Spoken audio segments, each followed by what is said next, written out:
దేశవ్యాప్తంగా ఎంతో ఆసక్తి కలిగిస్తున్న తమిళనాడు పశ్చిమ బెంగాల్ అసెంబ్లీ ఎన్నికల పోలింగ్ ఉదయం 7 గంటలకు ప్రారంభమైంది. తమిళనాడులో మొత్తం 234 నియోజకవర్గాలకు ఒకే విడతలో పోలింగ్ జరుగుతుంది.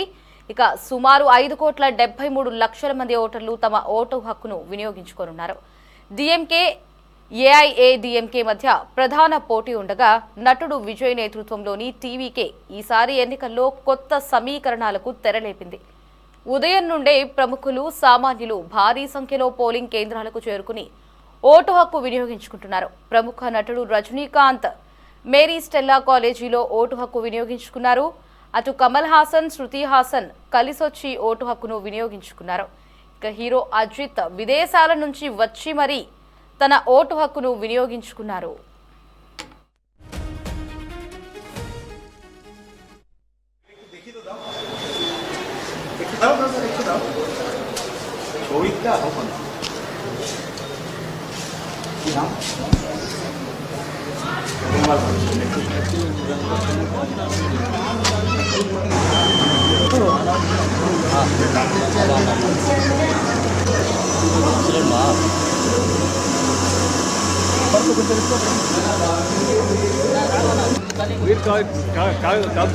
దైవం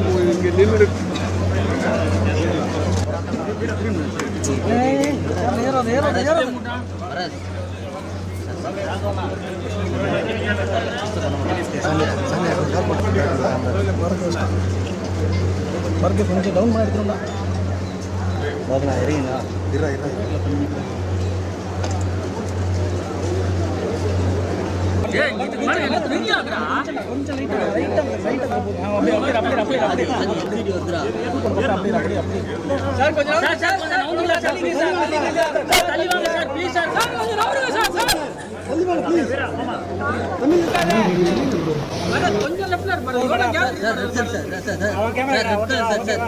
సార్ ఎల్లుంది సార్ సార్ సార్ కొంచెం ఎల్లుంది సార్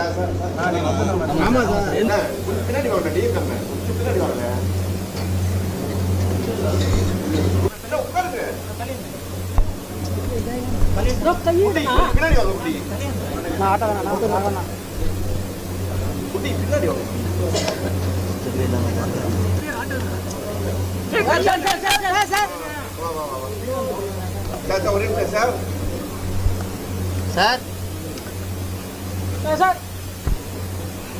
भाई कोई सुना रही हो भाई मुझे लगा प्लस मुझे ना कहीं ना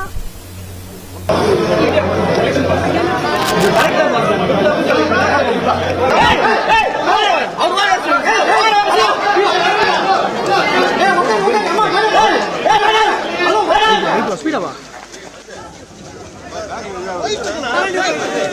ஃபாலோ பண்ணுங்க நீங்க முன்னாடி வாங்க சார் கொஞ்சம்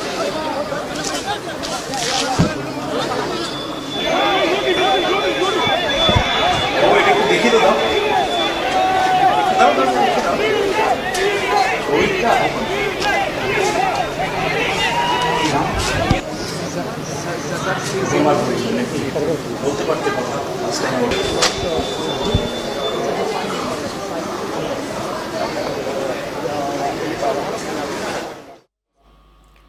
మరోవైపు పశ్చిమ బెంగాల్లో మొదటి విడత పోలింగ్ ప్రక్రియ మొదలైంది. తొలి దశలో భాగంగా 16 జిల్లాల్లోని 152 అసెంబ్లీ స్థానాలకు ఓటింగ్ జరుగుతోంది.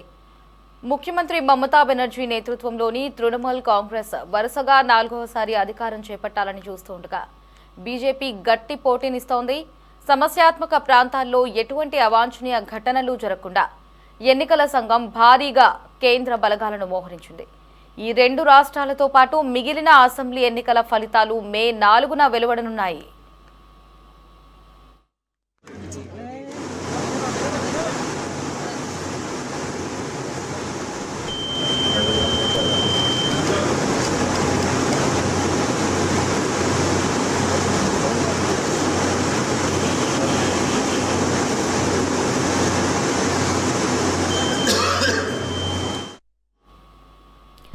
తమిళనాడు పశ్చిమ బెంగాల్లో అసెంబ్లీ ఎన్నికల పోలింగ్ ప్రశాంతంగా కొనసాగుతోంది. మరిన్ని అప్డేట్స్ ని మా ప్రతినిధి కాశీరావు ఫోన్ లో అందిస్తారు. కాశీరావు, లహరి తమిళనాడు మరియు పశ్చిమ బెంగాల్ రాష్ట్రాల్లో అసెంబ్లీ ఎన్నికల పోలింగ్ ఉదయం 7 గంటలకు ప్రారంభమైంది.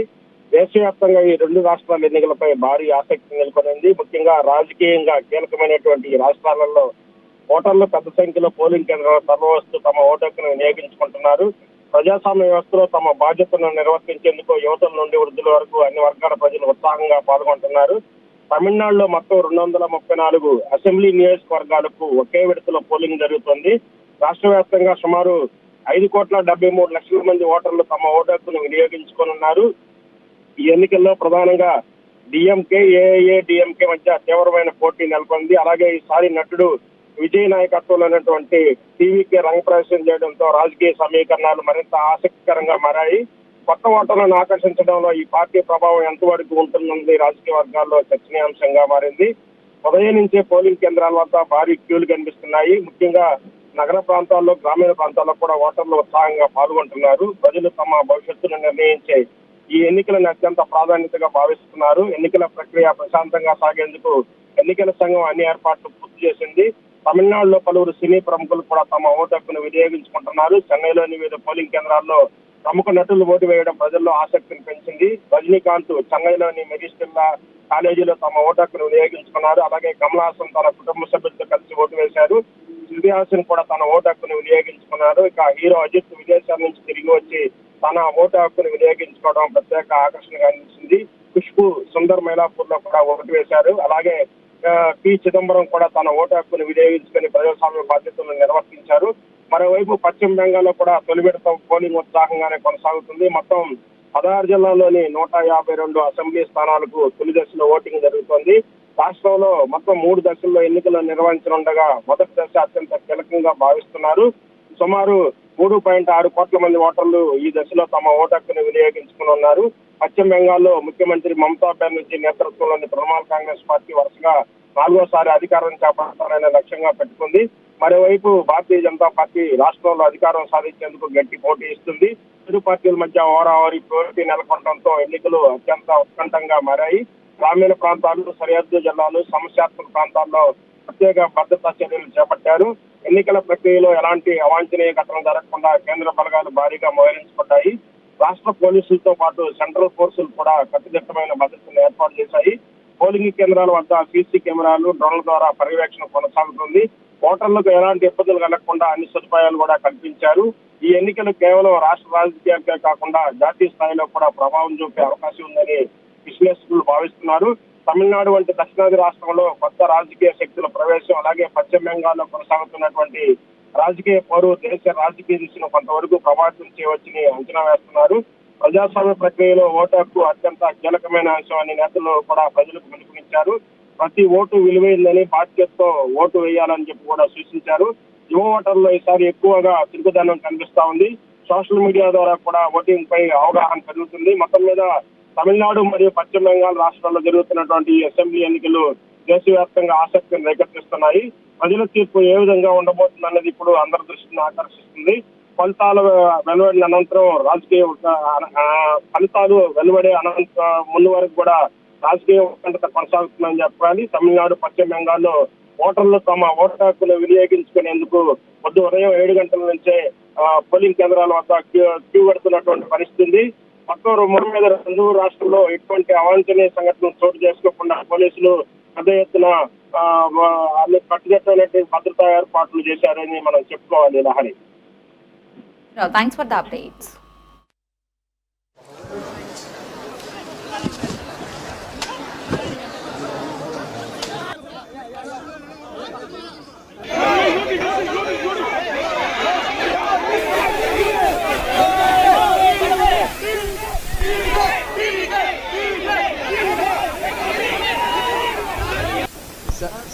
Sir, same in print, sir. Correct. You know, so we, it's a defined decisive.